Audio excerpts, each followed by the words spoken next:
स्वागत आहे मंदा डिलिशियस किचनमध्ये। आज आपण बनवणार आहे तांदळाची खीर। तांदळाच्या खीरीसाठी लागणारं साहित्य सांगते। एक मध्यम आकाराची वाटी तांदूळ, त्याच्यापेक्षा थोडी जास्त साखर, 2 चमचे तूप, 10 ते 12 काजू, 10 ते 12 बदाम, 20-25 सारोळे, वेलची कूट आणि केसर। आणि तांदळाची खीर करण्याच्या बऱ्याच पद्धती असतात। ते कोणी तांदूळ भिजवून सुकवून सुद्धा वाटतं, त्याच्याने गाठी होण्याची शक्यता असते। आणि तांदूळ भिजवून वले जर वाटले तर अजिबात गाठी होण्याची शक्यता नसते। आता आपण रेसिपीला सुरुवात करू। तांदूळ 1 तासभर आधी भिजवून घ्यायचे। आता आपण तांदूळ भिजत घालूया। तर आपले तांदूळ आता भिजलेले आहेत। आपण थोडंसं पाणी घालून मिक्सरला वाटून घेऊया तांदूळ।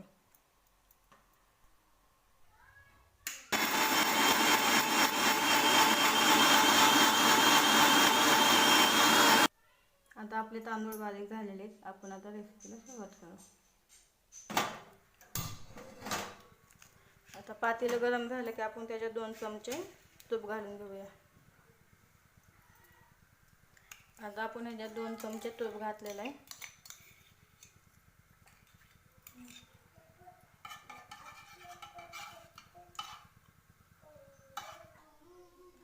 आता याच्यात आपले टाकली वेलची, बदाम, काजू आणि सारोळे।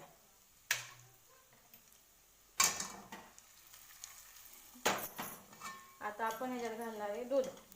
मी 1 लिटर दूध घेतलंय, तुम्ही कमी जास्त करू शकता।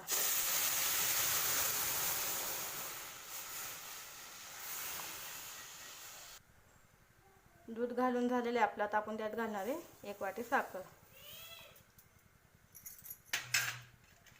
आणि केसर।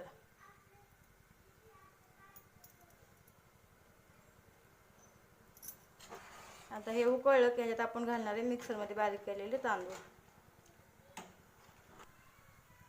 आता आपले तांदूळ आहे दूध, त्याच्यात आपण तांदूळ घालून घेऊया। असे चमच्याने हलवत हळूहळू सोडायचं, म्हणजे गाठी होत नाहीत।